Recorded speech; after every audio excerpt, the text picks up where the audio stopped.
Hello. Hello, everyone. Hi. Ooh, everyone's coming in. Attendees 70, 87. Hi, everybody. Oh, hey, everybody.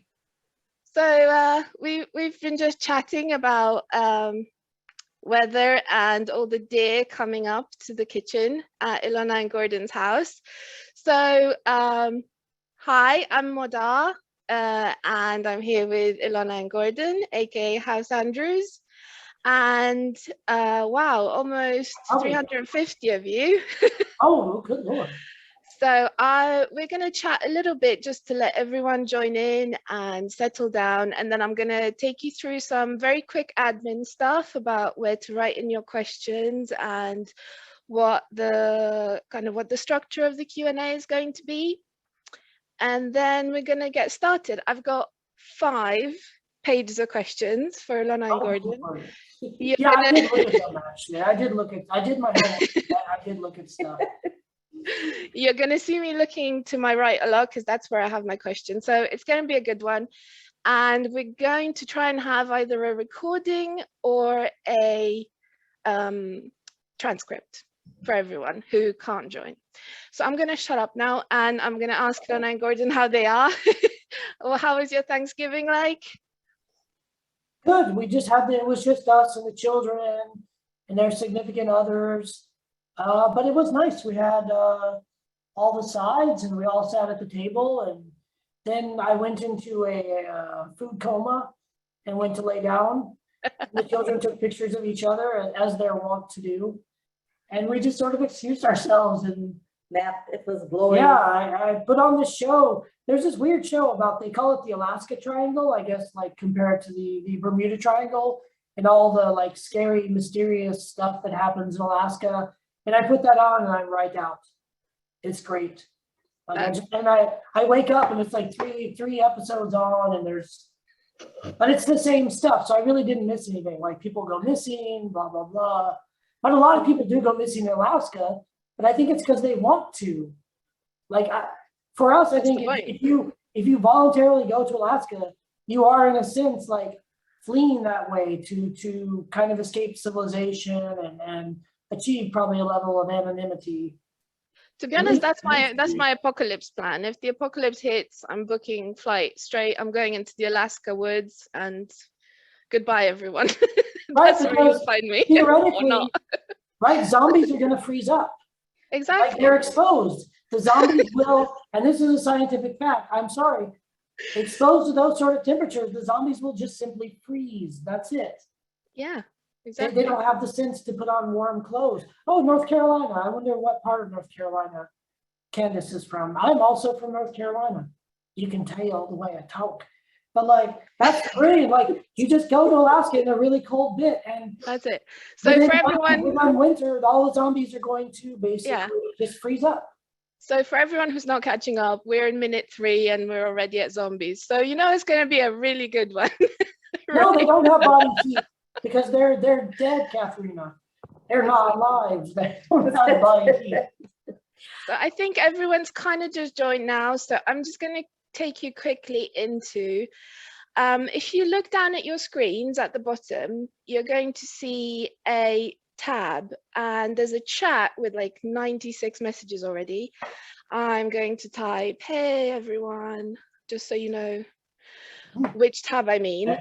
If you want your questions to be answered, please don't put them in that chat because we're going to look at it, but it's quite impossible to follow up. Now, to the left of it, there is a Q&A button. Please put your questions there if you want them to be asked. And also, like the structure of the call is going to be 1 hour kind of general chat and my questions, my 5 pages of questions. And then the last 30 minutes, we're going to go into spoilers. I'm going to tell everyone that this is spoiler time. So if you don't want to hear spoilers, you need to go. And we're going to wish you goodbye. They won't be in either the transcript or the recording though. So that's about that. And then I'm going to go, oh, we also have Suki with us today. I forgot to say hi to Suki. She's behind Ilona. There you go. Hi, Suki. Hello.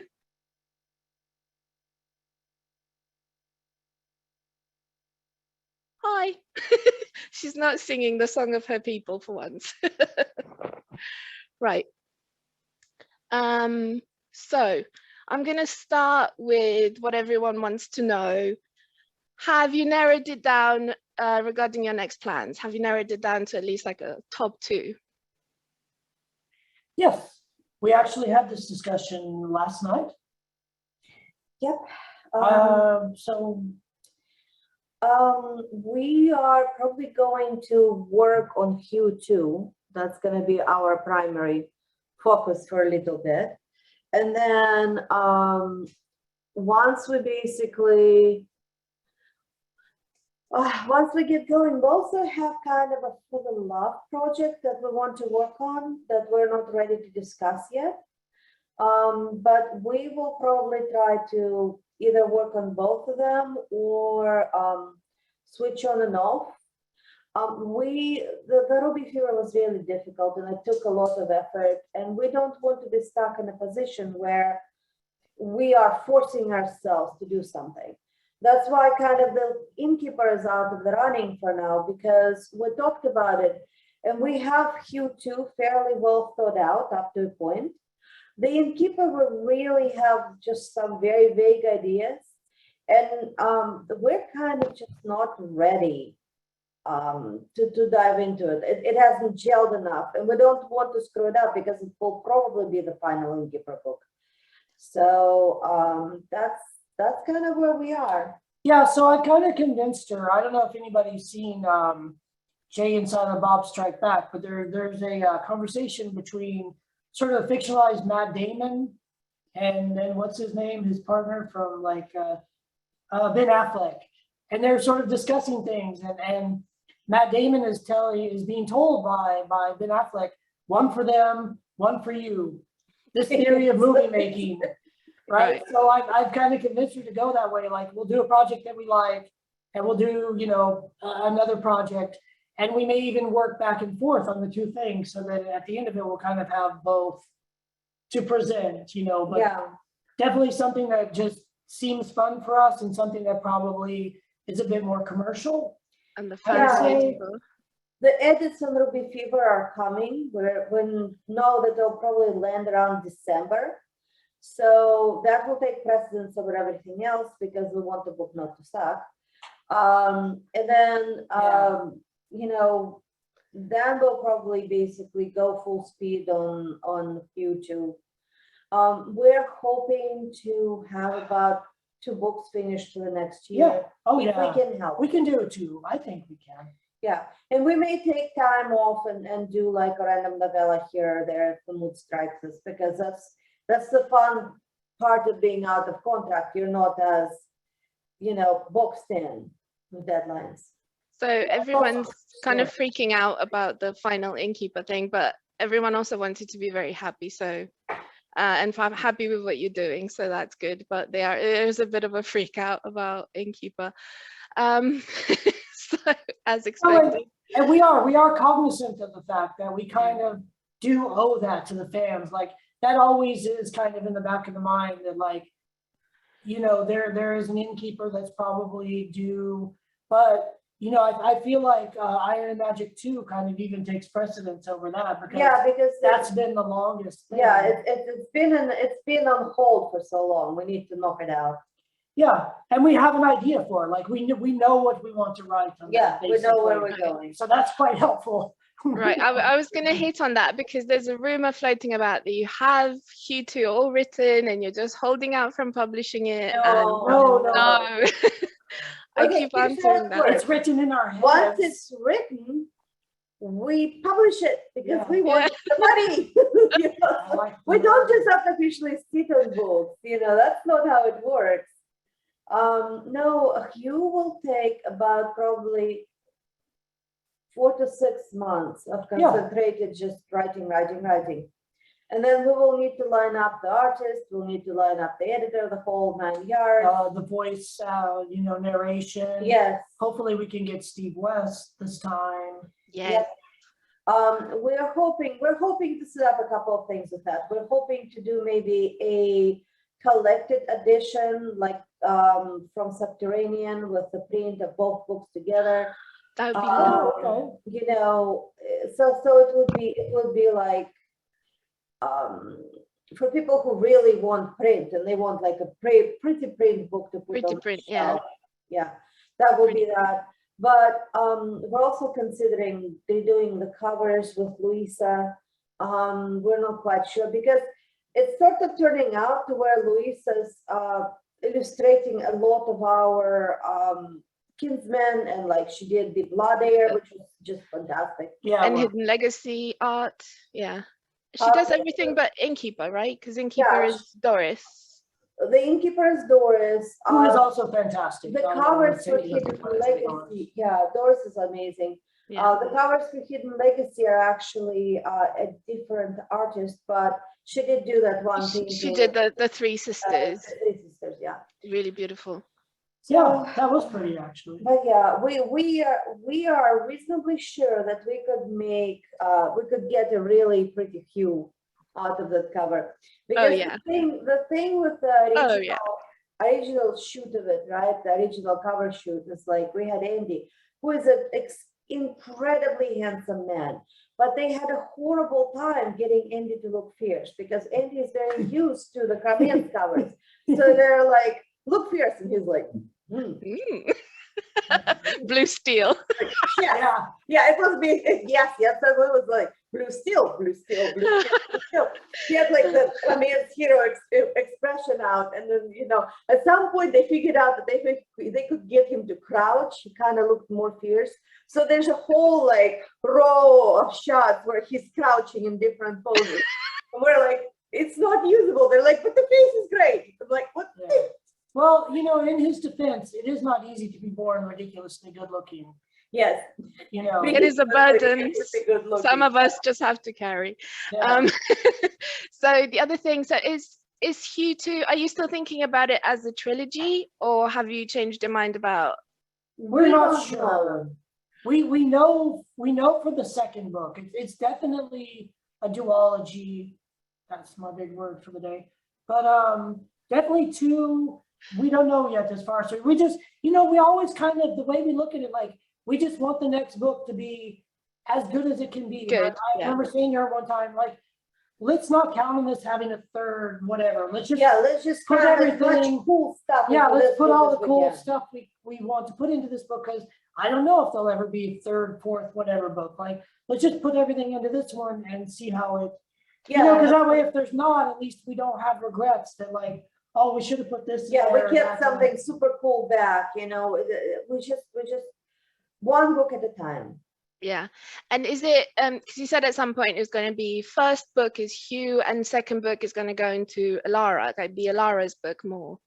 Yeah, it's more of an Alara's book in the sense that, okay, it's still from Hugh and Alara, still split point of view, but it's more that Alara's past comes out and you will find out what Alara is, and and the chicken.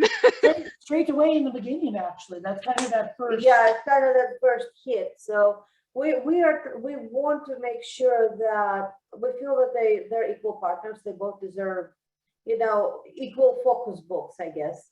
Yeah. So we'll see what happens. Yeah. And I'm going to get all the Hugh questions now, because I know people are dying about, is the chicken are we going to find out about the chicken and the cow? Yes. Well, the cow thing is more difficult because this is obviously set between the events before Magic Triumph. Yeah, exactly. So we're kind of going back in time. You will probably see the cow in the second Blood Air. Yeah. Right. Okay. Yeah, but the chicken will be dealt with. I feel like old MacDonald. What about the chicken? What about the cow? And the cow and the doggy. Right. Okay. So now I feel like we've dealt a bit with Iron Covenant, and regarding Innkeeper, they wanted to know if you don't feel like an Innkeeper, like a whole book right now, is there any possibility that we're going to get like a few short stories, which you mentioned at one time, from the Innkeeper universe, like a few slice of life? Yeah, we can. Sort of scenes. We can talk about something to where it will be more of a novella. like we did last year, we did a holiday novella that was Innkeeper, you know, it was Yes, basically Sweet Me, yeah. it's just, to be honest with you, the way it kind of works is that when we have a firm idea of something, it kind of is grabby. And so Yeah. we just write on that idea, you know? And right now, kind of nothing popped up with the Innkeeper that you could, like, for the last Innkeeper holiday novella, there were space chickens. I know this is probably silly, right? But the entire novella was built around the idea of space chickens. We really like the space chicken thing. So like we basically contorted ourselves into a pretzel trying to build a plot that would somehow include space chickens. But the right now we kind of got nothing. Like there's like a beginning of something there. But then, you know, it didn't make sense. And it's like, okay, well, if the thing has Wilmus, how did it get him? You know, so. Oh, yeah, we kind of have the beginning of the story. Yeah, we kind of have the beginning of it, but it's like. It needs to set, we need to think about it. And we also like, you know, again, it's almost like a compulsion to finish these things. At least for me, like if we knock this stuff out and then we can basically have some breathing room to sit and think about, to really concentrate and really spend some of our limited brain power on Innkeeper, you know what I mean? To really give it the attention. And I would feel better if we knocked out a couple. So that's probably partially my fault, is that I really feel like there's some other things we need to do before that. No, I feel the same way. I like, okay, for example, we wrote Fated Blades in like a marathon session of probably like maybe 4 to 6 weeks, if that. Yeah. It was just like, and that's even. I remember actually, because you mentioned it in March, and then by April we're like, we've got a draft. Yeah, it's a longish book. It's basically half of a novel size, right? And sometimes that happens. It just falls out, you know, just like bleh, there it is, you know. And sometimes you sit there and you're like, oh, why is this happening? Like this makes no sense. How do we make it make sense? Oh my God, we should give the money back. Oh no. As well, you know. That is the motto of House Gordon. We never give the money back. No. Which is why Ruby Fever is a thing now. So yes, we finished it. Oh Lord, it's not good, but yep, but it's done. Our poor editor sent us an email saying, hey, you know, it's not as bad as you think it is. Yeah, you read it, right? It's not that bad. I did. It's not bad.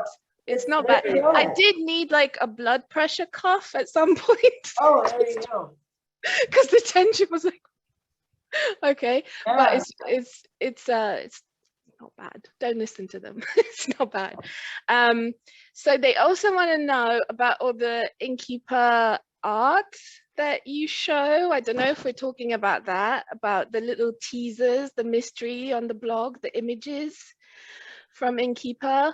Are we talking about that or not? No, I mean, that's fine. I don't know. Yeah, we at that point we were going to do an Inkkeeper novel, and we got about plotting wise about probably 15% into it, and then it hinges on this weird kidnapping plot, and it's yeah. We could not figure out how to make it plausible, because like, okay, it's great that the thing kidnaps Wilmus, but how does it actually accomplish that? By what means, you know? And so we got really, really hardcore stuck. And at that point, we were just like, let's just finish Ruby Fever. So we finished Ruby Fever, you know, and that took forever and a half. And because it's like, it's such an ensemble cast, and like everything needs to be dealt with, the parentage and the family, the Caesar thing, like everything has to be done in this book, because we don't know when the next one's going to be, or if it's going to be. Yeah, we don't know. Like, there may be an Arabella series, there may not be an Arabella series. We don't know. Yeah, so we tried to tie everything up. But honestly, like, if you just took it like consecutive days or weeks that we worked on that, like, That's probably, it's never taken us that long in our lives to write the book. Yeah, I guess, Probably. okay, so picture a giant puddle of jello, right? And me with a shovel and trying to shovel it like into some kind of Oh, mountain, and it just keeps, I wouldn't even say a Walking. shovel, I'd say a pitchfork. yeah, a Just sticking a pitchfork is like, pitchfork into jello and trying Yeah. to like, it was a slow, tedious process, but. yeah, but it's done Oh, now. we did it. Yay! Yay, we're gonna get money. I like money. It's good, and I have all my compassion goes to you, but do not say the words. We might not write Arabella to me, because I will cry on live with 500 Well, people. you know, you and Kid 2 at the same time, because Kid 2's thing, our children growing up were all about equity. When they were very little, everything had to be the same, right? When they were Yeah. older, everything had to be different but equal. So given that Kid 1 has had the series and she's Catalina, Kid 2 now insists that she deserves She should her have own, an Arabella series. because she, in her mind, is much funnier and more deserving of a series than her older sister. So, Like our texts are Look, whatever argument it takes. yeah, yeah, no. like texting in all caps, right? With with like a bunch of exclamation marks. Green bean casserole. Green bean casserole. And I'm texting back, stop bugging your sister at work. She's Yeah. trying to work. Stop doing that. Like, but green bean casserole. Okay, you have to stop. Yeah, and then they didn't even show up. Oh yeah, then they didn't show up for a while because were they had told- a terrible emergency. Yeah, but we told them, here's our deal with Kid 2. So we tell her 12 for eating, Thanksgiving dinner, figuring she'll show up by 1 maybe. It was after 3. Was it 3:30? It was there. Yeah, we had 2 something. We started eating. I think we like, just "That's it." started eating. Yeah, I was like, Because he man. was like, I'm not reheating this again. It's like, Yeah, no, and I get fussy, like, in my family, like my grandmother, and I don't know if my aunt or whatever, but like, if we don't eat, we get kind of that low blood, hangry. Hungry. So, where to me and even our oldest daughter, we get kind of shaky and it can be really bad. So at some point, I'm just like, look, I'm eating. If they show up, they show up. That's it. Like, because we ate very lightly even the day before, probably Thanksgiving. Like, we just ate whatever, it was so sad, So we How made- was it sad? Here's how it's sad. So Wednesday we make all the pies. Thursday we make all the all the sides and the turkey, and we did steak this time because the kids are like lukewarm on they want to have turkey, but not going to necessarily eat it. I could take or leave turkey. I'd rather have a duck. So Me too. Yeah. we sit down before this giant meal, and the two of us, we don't actually eat a lot. And so, we like made a single plate for ourselves, and a relatively small plate, right? Ate that, looked at each other, and we're like, naps. Yeah. Even pies and desserts were not had later until until much, Evening much later. when yeah. I get my decaf coffee and I had some pie. Did you actually have any pie? I had the apple pie Thursday night, and last night I had the pumpkin pie, and I even complimented you on the pumpkin pie. That pumpkin pie was good as hell, dude. No. Is there The pie? Are there boy- pie the boy leftovers? ate most of it, huh?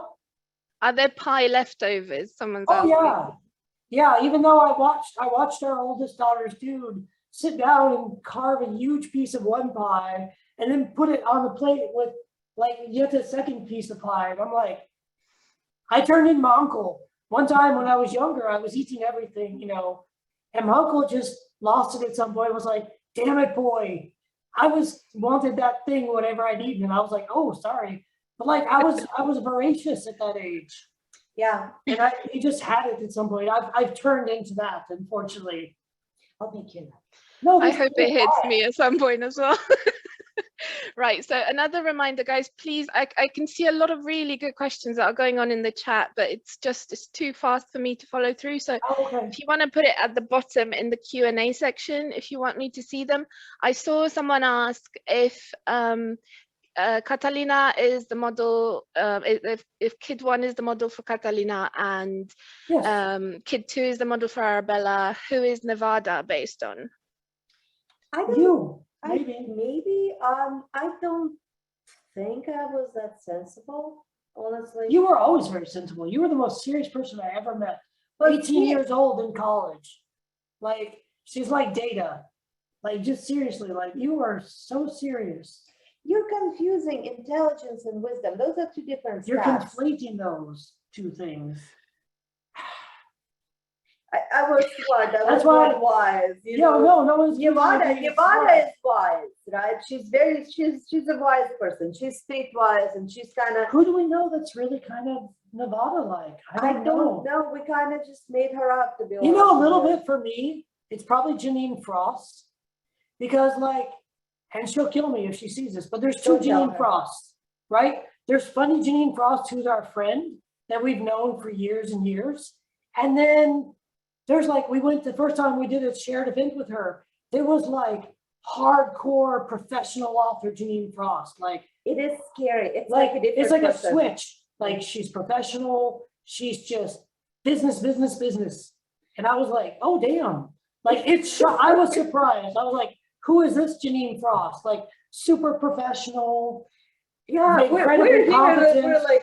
We're kind of like winging, and Who she's is this like, person? well, here's the overarching theme in my work, blah blah blah blah. And I'm like, oh, And we're just over here like goofballs, like, oh, that sounds great. it sounds good. Yeah, we know, We- we don't it because we felt like it. Yeah. We thought, I don't know, cabbage was funny, so we put it in, and she's like, well, let me explain. And Yeah, I'm I like, mean, oh it's my God. honestly a little bit intimidating to be at the same table with her. Yeah. I'm just like, we're a bit out of our depths. We shouldn't be here. Yeah, we shouldn't be there. This We're, like, person we're is not like a professional serious enough. author, man. Like, holy crap. Yeah, when we're on the panels together, I just kind of hide behind her, and she's like, Yeah. you man. take that question. I'm sure she would love to to hear that about herself. Oh no, she'll kill us.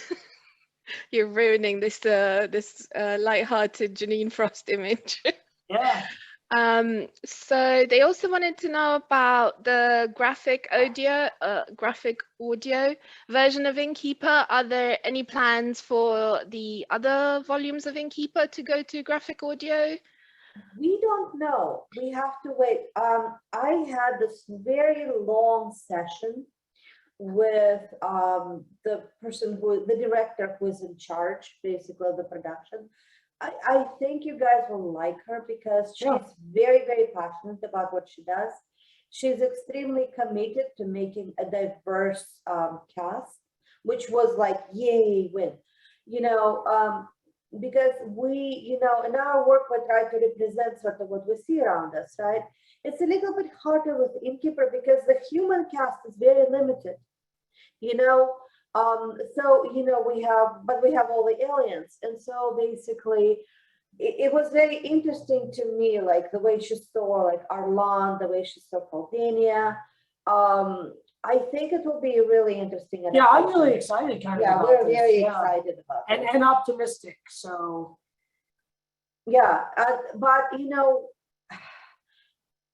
I'm okay. Please don't take it in any way as me like suggesting things or anything like that. Oh, Yeah, there's a- I there's a know wasp. there's a wasp. Okay, hold on.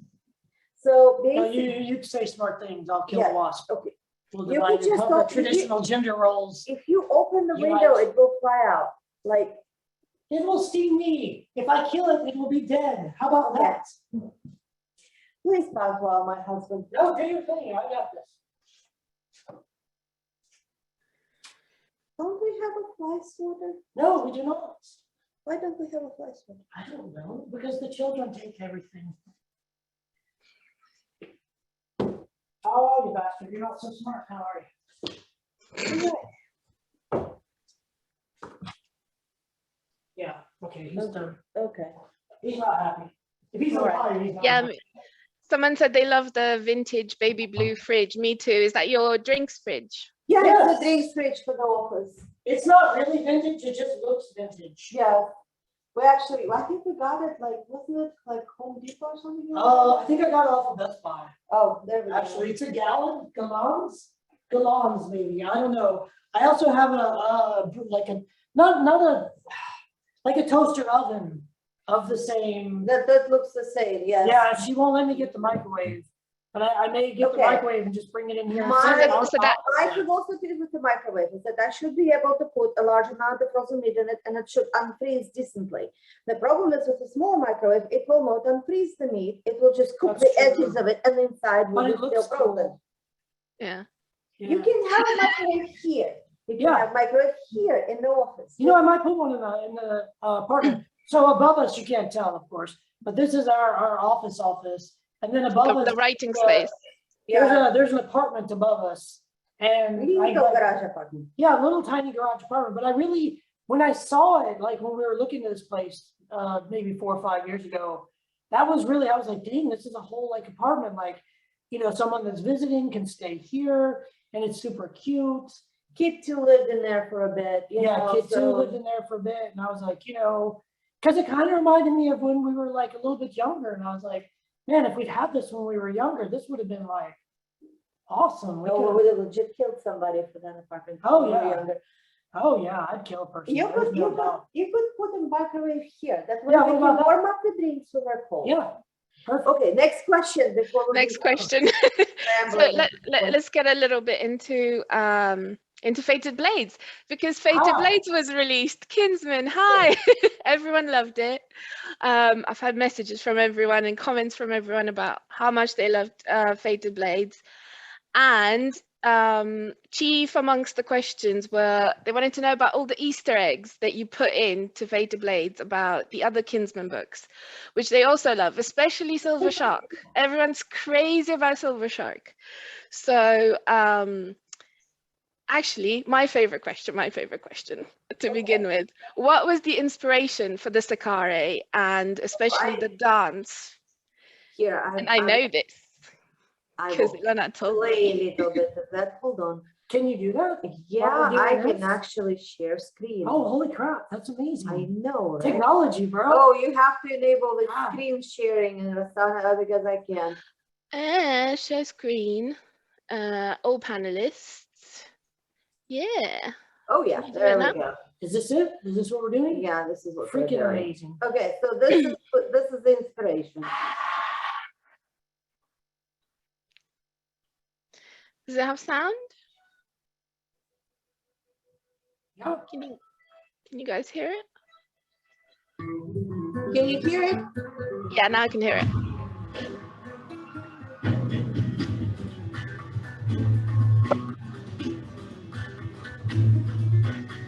Let's wait until you get to his part.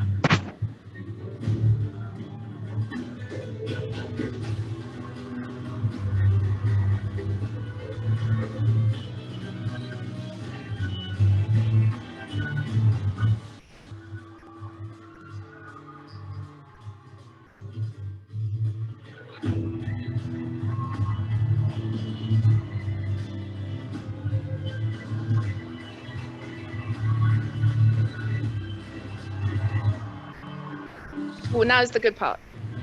Yep, there you go. There you go.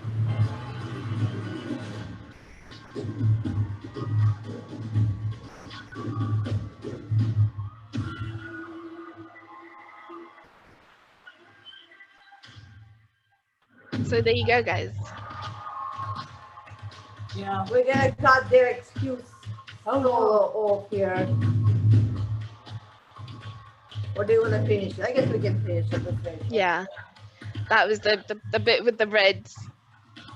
Well, force field now. That's the Sakari field. Yeah. That was my favorite.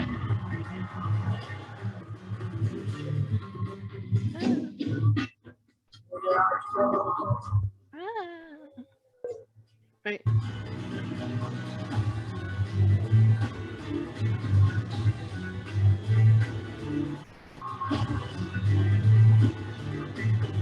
Right, let me see.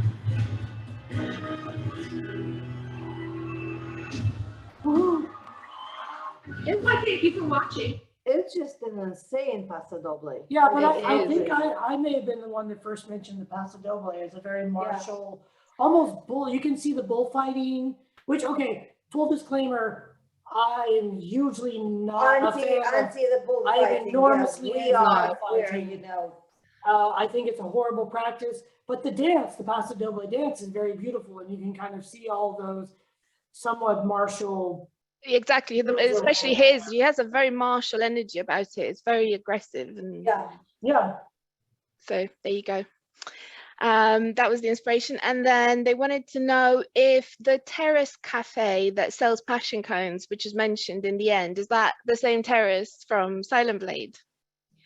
I don't think they're on the same terrace, guys. I think they're like one level above. Right. Like the 4th terrace they're on. But yeah, the passion cones are mentioned, the Iskanas are mentioned. There's Olivia de Solis. Is she from the Solis clan from Silver Shark? She is related. Yeah. She's related distantly. So it's the same, it's kind of the same branch of the family, but not close enough to where she would be within the Kinsmen family. Yeah. You know, a lot of it was about political frustration to some extent, because, you know, we have manufactured the most odious politician we could for the story. So yeah, that's true. I won't go further into that. And then from the previous book, they wanted to know that one of Celino's bodyguards is called Venn. And is that Venturo from Silver Shark? Oh, no, that's No. just, yeah. And also I have a prop for this next question because I laughed so hard when it came up. So this is the VDH tinfoil hat.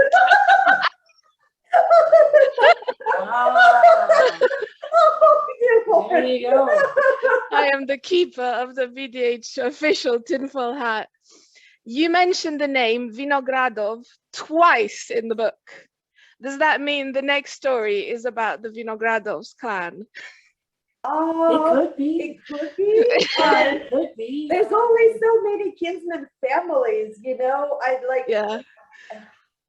I mean, we could. Honestly, we really haven't, because we had to transition from that into finishing Ruby Fever. We haven't really given it as much thought to a follow-up or sequel to Faded Blades. Really, we don't know. We've thought about having the couple, Hader? Yeah, Hader and Damien. Having, I like those characters. We thought about basically. Yeah, we love them. But the problem is we can't really do surprise baby. Yeah, that would be, that's the next show. Very much planned. So like, yeah, their baby is not a surprise. You know who they want? They want Carry On's secret baby, but not just Carry On secret baby. He has to be a pirate secret baby. How would the baby be a pirate though? He's a bit young for that sort of thing. That's up to you. You make the baby a pirate. That's what would you so they came up tubby, like secret Charlie baby, like secret one-eyed French bulldog. You have gone into just like around the deep woods. I just know. Next question. Right. Would you classify the Kinsmen series as a space opera romance? Yeah, that's fair. It's the science in that is not so overwhelming that it would ever qualify for a hard science fiction. Mm-hmm. Yeah, it is planetary, I guess, space opera.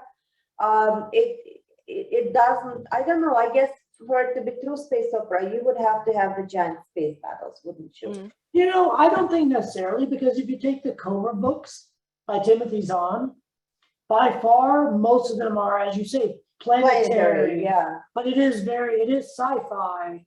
So I mean, what but really... if you take like Deathstalker by Simon Green, you know, it's all like, it's fly here, fly there, you know, I like bombard that planet, you know, so.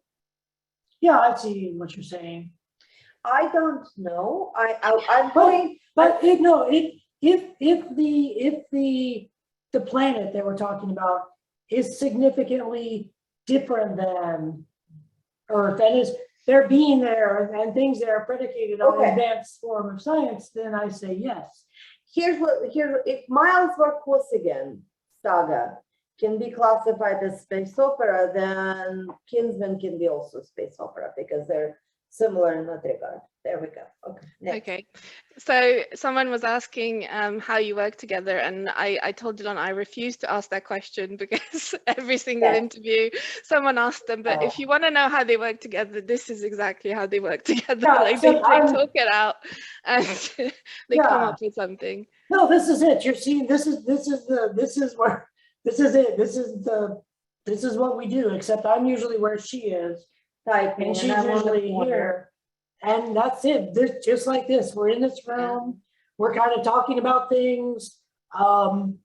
Sometimes we'll take a little break and we'll step outside. You guys can't see it, but we have some chairs lined up outside. Yeah. And we just kind of sit and then we gaze at the back 40 of the Ponderosa as they were, and just we wouldn't as much now because it's chilly, but like when it's nice, we just kind of sit out there and then, you know, and we'll talk about more things and then we'll just come back in and write. But this is kind of it, guys. This is where There's no like no, that's it. Like, Mystery. secret writer cave or anything. no, like that. we're always right here like this. That's it. So everyone wants to know about the multiverse. The VDH keeps trying to make the multiverse happen. Is Kinsmen related to Hidden Legacy? I don't think so. I mean, No, I don't think so. it took us a while to hit on the exact, I hate to say formula, but it is kind of formula for Hidden Legacy in the sense that we wanted to do overpowered magical families. We just didn't know what shape or form that world building would take. And you can see us trying kind of. You can see it in Grace and Small Magic. Swine and Roses. Swine and Roses. Yeah. Even like there's a trunk fragment where there's like the 12 clans. That was kind of like a possibility of that. But, you know, and Kinsmen came way before. Yeah, Kinsmen predates, but I think, and this is probably TMI, but because Hidden Legacy is published by Avon, which is primarily, a romance imprint. Yeah. So we really, in a way, Hidden Legacy has less sci-fi or elements like that because it really does focus more on romance and having a more familiar setting. Yeah, I like think that CW, for example, could take it and make it into a series in a heartbeat because, it'd be you super know, easy. Yeah. it's not that complex. Pretty people in big houses with Yeah, expensive with lots of cars, magic. Done. lots of magic and fabulous clothes. Yes, and it's Yeah. like, you know, why do you describe the clothes? Well, it's part of the whole world fantasy thing that we're shooting for, kind of. And people do say weird things sometimes, like they ask, well, why is everybody pretty? And I'm like, well, because you're in It's a romance. Congratulations, you know, that's Yeah. why everybody's pretty. Like, did you not watch soap operas with your Mm-hmm. grandmother? For Yeah. God's sake. I mean, It's like everybody's pretty. yeah, that's What about a mere formality? Because there's a bit of a confusion there, since a mere formality. a mere formality could be put very nicely into the Kinsmen. Yeah, it's Universe. technically it was Kozlov universe. Kozlov, yeah. Which is basically the questing beast and mere formality that's referenced together. But we needed to like hit a certain word length, and at some point someone had a brilliant idea. I think our agent probably. She's like, why don't we put the mere formality in it? You know, and add it. It could be the same universe. We're like, okay, fine. It could be the same universe. Yeah, why not? Why couldn't it be? You know. There you go. Okay. So they wanted to know what happens after Fated Blades ends. Do the families get along now? Do they continue to try to drive wedges between Ramona and Matthias? No, they get along, but it's a process. Yeah, It's a I mean, process. yeah, it is. It's kind Always of, is. Yeah, I mean, not to, but think of maybe like East and West Germany, and then, you know, the wall is down and it's sort of an ongoing process. And there'll probably be a generation or two before they're kind of the Adler slash, The know. kids, it's gonna start with the kids, because the kids Right. don't care. The kids are like, oh, it's a cousin. yeah, You know, it's just I'm gonna cousins. play with my cousin. You know, they don't Yeah. care that it's a Bayana cousin and they're Adler. They're just like, it's a Yeah. cousin. Yeah. Let's go climb a tree. In a few generations, like, in a generation of, let's say, Ramona and Matthias's grandchildren, it won't It won't matter. So are they going to change how they raise the children? Are they still going to raise them as sakari and have all these expectations of them, or are they going to mellow I all think of they that will out? raise them as sakari, because Yeah. it's about survival at that point. I think you that know? would be a bridge too far, and too quick if they're like, and we're gonna stop doing this, because that is centuries of tradition. Yes, and So but I mean, that's also their strength. yes, and so why would you handicap the kid like that? Yeah, you would so I think that would continue. Now, I don't necessarily think that they'll repeat some of the mistakes their parents did, like Matthias's mom chipped out. Yeah. Matthias, I'm sorry, I did. I say Matthias as well. I say say Matthias as well. So basically, his mom checked out completely and was like, I'm done being a mom, I'm done being everything. And, clearly. And Ramona's father is like a Ramona's Spartan father father. has Yeah. very antiquated views of how to Yeah. raise children. But that's any of us, we all either do everything like our parents did, but I think more often we try to do differently, or to We avoid make our some own of those. mistakes as parents. It's almost Yeah. inevitable. But most of the time we don't do those Yeah, things. we don't do I don't know, in our family, we don't do corporal punishment, for example, we never did. Where my parents, vacuum poured is quite painful. So, that's kind of, you try to improve sort of Yeah. as a parent, as a family, you try to do better. And I think that Ramon and Matthias would try to do better. And I think that their children would be born into a very loving family. They would be wanted and they would be cherished the way children should be. Yeah. Well said. Is Rada now in danger? Is the planet in danger from the SFR or from remaining vandals? No. Okay, so Because they don't need to here's the train thing. the next generation. Yeah. The plot of SFR is now exposed. It is known that they tried to make a coup. So, They're the gonna have their own vandals are problems, going to fight with the SFR. They're going to have Yeah. to put that rebellion down. That's going to occupy them for decades. Okay. Yeah, they've kind of got their own civil war thing going on. They've got other things to worry Now, a bit of a crossover question. With the flash swords from the Edge, so the Mar clan, if they had a fight with the Sakari, would the flash swords cut through the Not with the nanobot? multiverse thing, but we're not going to do that. Well, no. that's a question of magic, isn't it, versus technology? Yeah, I need to pull out the foil hat again because I'm okay, you know what? Yes. In the weird, the Yeah. flash sword would beat the Sakari blade. Right. Outside of the weird, if they could even do it, Right. it wouldn't be effective. Yeah, this is too full. So there you go, yeah. If until 3 years ago the technology of the Seko blade was lost to the Sakari, where exactly do the nanobot ribbons come from for all the new babies to get them implanted? They split them. So that it is actually in the text that says that they can replicate it. If you split another ribbon, it will basically form two nanoribbons. And that's kind of one of the reasons why so when they were engineering those things, right, they kind of tailor-made it to individuals. That's not the technology that the current Sakari have. All they can do is copy what was before. So they split the ribbon and the ribbons regenerate, and you can make a bunch of basically clone ribbons of that one. Yeah. The problem is that, the current Sakari, some of the children have radically different makeup, DNA makeup, Mhm. because obviously, several generations have passed. So some inherit whatever the weird combination of sakari gene, and others don't, and there's no rhyme or reason to it.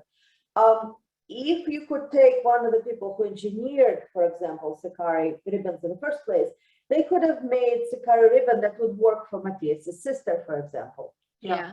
But the sakari simply don't have that technology right now. We've lost that technology. Yeah. And that's kind of a common sci-fi theme of like, you know, this great technology that was lost, or this great, you know, empire. And then, you know, it kind of was spread out and things were lost. It's Yeah, almost an Atlantis myth to an extent, you know.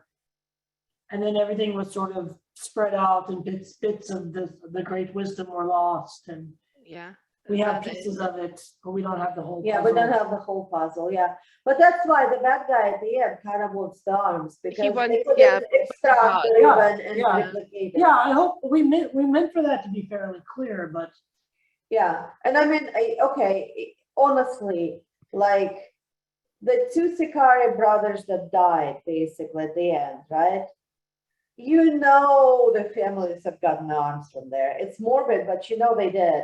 yeah. Carrion for sure would have basically gotten the arm, because Oh, he, yeah. That's my you boy. know, his arm was cut off, you know, he knows Yeah. that. So now they have expanded it to basically a number of ribbons. So if you think like, so others have their own ribbon, the Vienna have their own ribbon, and now they have a ribbon from the twins, From the and yeah. compare and contrast and see how it goes. So Carrion is a big fan favorite. He's my favorite as well, which I think you know, because in all the drafts all my feedback was I really love Carrion. No, but I really love Carrion. So they want to know if we're ever going to find out how he lost his arm, and they want his pirate space baby. Maybe. We just did a book, maybe. Okay. There you go, guys. I tried. So at the end, in the epilogue, are they already married? Because Matthias says that he knew he and his wife were perfectly happy. Well, they applied for a license. There has not been a wedding, but you know, it's a done deal basically. Right. The formality of it has been taken care of. Yeah. so you would say they're affianced. Yeah, like, of course they're gonna make them have a wedding. You know, it will be. That is kind of a thing that I got vetoed down on, because I really like the idea of them either eloping or having There's no a way. big wedding. They're gonna have a big wedding. Yeah, to where they're gonna elope, and you know, one of the older relatives is like, we're gonna have the wedding. They're gonna have the and wedding. you have the two sides, you know, obviously very nicely divided. And it would have been fun to write the big wedding, but the problem was we were so over the word limit. Oh, It was yeah. supposed to be Yeah. We did, because this was not, as much as it seems like kind of one of those things that we did on our own and we published through Nyla, there was a word limit, or at least a guideline Yeah, from Maud Lake on this, and we felt really bad, and we really tried to wrap it up with that kind of word limit in mind, because they were really nice people to work with on this, and we didn't want to just, you know, be like, well, yeah, because it was Here's meant this to giant be thing. short fiction, and so it's longer than The Lion, the Witch, and the Wardrobe. It's technically a novel. but they were super cool about it. Oh, look. Okay. Do you see the person named Alison Dasho in the chat? That's our editor. Oh, hey. Hi. Hey, Alison. Oh gosh, I'm glad I didn't say anything bad. Oh, good Lord. Can you imagine? And now I was going to ask if you're happy with how it did, if you're happy with the sales, and yeah, We don't know We general. don't know the sales yet. We asked Alison. Ask Alison. She'll tell you. Oh, that's like that song, Ask Alice. Yeah, no, ask Allison. We don't know. Yeah, we don't know. We have never hit that high on Amazon. We'll say that. Like, it went to like number 4 in pre-orders. We were It went really to number pleased. 5 at the release, and that's against, you know, Diana Gabaldon with a Outlander. show, and Nora Roberts with the Lanora. Yeah. isn't it like in the 70s now? What, We're seriously? total bibliography. Oh, yeah. So, Yeah. so yeah, But, we're very ridiculous. Yeah, honestly, I mean, the thing is, we're pleased. It really, if Mont Lake is happy, it's really kind of up to them. I mean, because they were the ones that kind of sponsored this whole This whole adventure. wonderful adventure, yeah. So it's really kind of, hopefully they got, you know, their money's worth from it, and I hope they're happy, you know. Yeah. They were We great to work we with. have gone completely into like professional mode now. Oh, We're yeah, I interested in our know. own- We're like, okay, next question. Next question. The ex-in-laws, Matthias's ex-in-laws, did they manage to escape, or were they caught once all the stuff that Matthias was holding was revealed? You know, it's kind of immaterial actually, because the entire identity, life, and everything for you know, Theodore hinged on Yeah. him being a part of this political dynasty. It is now completely I in mean, ruins. at best, they are in exile. Yeah, Living, they're disgraced. All of the, not so much the money, but all of the extra trappings of power yeah, it's the power. will to have the now guy. been relieved from him. He's a power guy. He's not really a money guy. He's a power. He's a perks guy. Was ever watching sometime and somebody was like, "I'm a perks guy." I honestly can't remember what it is, but they describe themselves as being a perks guy. His father-in-law is a perks guy. The power, the having power, the proximity to power, and whether or not they're dead or imprisoned, all of that is removed from them. In a very, very tiny way. That is kind of, Drury is kind of based on my dad a tiny, tiny bit, in a sense that my dad obviously is not a politician, but my dad was one of those people who, even though he didn't make a lot of money, like half of the city somehow owed him a favor. You know, and that was the real currency. My dad could accomplish things sometimes that you wouldn't have thought he could, you know, and it was because 10 years ago, someone's kid wanted to get into, you know, graduate school, and my dad pulled some things and made sure that, you know, he was given an extra exam to do it or something like that. You know, so, and that's what Drury, that's the currency Drury likes. It's favors. He trades favors. He accomplishes things for people. Yeah. You know, and that's what he gets off on, and that is no longer within his reach. He cannot start over. He's been disgraced. Yes, he's a liability. To just be to know him or to be associated with him is not favorable. So, you know, that's what they took from him, kind of, which is fine. I'm laughing because everyone's freaking out about the Malignant Toaster, which Oh, it was actually somebody on the blog who commented. It was. Her acknowledgements, and she was. It is literally her job to secure random things that are now smart, you know, like smart refrigerators, and she mentioned Malignant Toaster, and I was like, oh, I am stealing that. Yeah, I asked permission. I didn't just take it. I asked permission. But yes, it was so much fun. It's just the phrase Malignant Toaster. It's amazing. It's insidious though. We were looking for a coat for our oldest daughter, kid one, and her criteria is very specific. It had to have fake fur, right? And it had to be fitted, but not puffy. She didn't want to look like she just came off the skiing, right? So we're looking, both of us. It's a Christmas gift. It's a Christmas gift. I'm looking, and then later, everything on my Facebook is from a jacket company. Every advertisement is for some type of coat. And I was like, God damn it. I was like, and I told you, install the ad block. I offered to install the ad block for you. I have offered to do these things, and you said no. And you know why? Because Ilona used to Google something and then she kept getting those giant glass purple feet. Do you remember? When you were getting those that's exactly what it was. It was like, God damn it, there's another picture of the you know, so I have an ad block on my browser.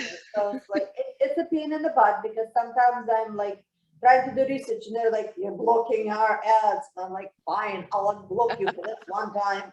Let me see this thing about ancient Mesopotamia. But yeah. So guys, we are going to go into spoilers in one question. I have to ask this question because everyone's writing it in. Roman's book. Is he going to get a book? And if he's ever getting a book, will it cover what happened to Derek in the intervening years? Oh, the shepherd thing, yeah? Yeah, It's all about the the shepherd thing, story. actually, There's a yeah. short story Yeah. that we have. We're not at the spoilers yet, so. Oh, sorry. Oh, You know, he has no filter. I mean, you don't know how many emails I got. Like, can you make Gordon spill some secrets? oh, you don't have to make me spill anything, girl. I was in a meeting. I'm like, we gossip like old women. It's only not him and gossip. I don't. We are the worst. They are the worst. Right. Like the rumor goes around the base super fast. Right. So no, we haven't started the spoilers yet. I am asking about Roman and if he's ever going to get a book. We Because have we a love it. novella planned out, or maybe like a short novella or a long short story. We're not sure. We have not gotten to it. Maybe we'll do that instead of the Innkeeper thing. Yeah, we probably will. As a business gift. I really like Roman, and we kind of have an idea for his stuff. Yeah, like And the great thing about, the great thing about Roman is he's almost like a nexus. And from him, you could go to Derek, you could go to Julie, you could go to even you. He kind of is connected to everybody. You know what I mean? Yeah, I think everybody There could really. be guest appearances of different people. And my big thing for him for this is that I want him to get the girl.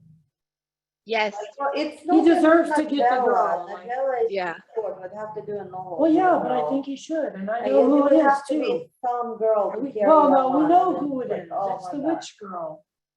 Yeah, but it's like I've got right now the witch girl is like a paper cutout. Well, Like that's it. what the writing is. I mean, look, you know someone who's like really awesome and, great and like. Beautiful and Yeah, has there you gorgeous go. eyes. dark hair. Yeah. There you go. I mean, Who really loves Roman. I mean, we're Like, just and destined. you're cool with his family, which is kind of a lot. I'm a fan of Chernobog. This is me shamelessly begging now. Yeah, for Right. those Americans who don't know, think of the end of Fantasia. Chernobog pops out, he plays some music, there's a happy dance. I don't know why he gets a bad rap.